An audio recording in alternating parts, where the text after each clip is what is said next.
Hi, welcome. In this video, we'll be looking at the topic, classification of Igbo vowels. There are 9 Igbo vowels and they are divided into 2 main groups, the heavy vowels and the light vowels. The heavy vowels are 4 and they have no dot on them, while the light vowels are 5 with dots under them.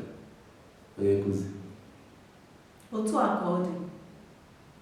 Ụda ume Igbo dị 9, abịakwa kee ya ụzọ 2: ụda ume mfe na ụda ume arọ. Ụda ume mfe dị nke a na-akpọ otu a dị 5.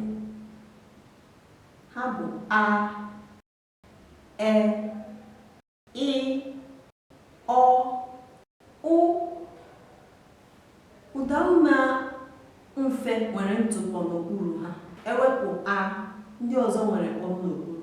Abịa na nke ọzọ bụ ụda ume arọ, nke a na-akpọ otu e. Ha dị 4: e, i, o, u. Ndị a enweghị kpọm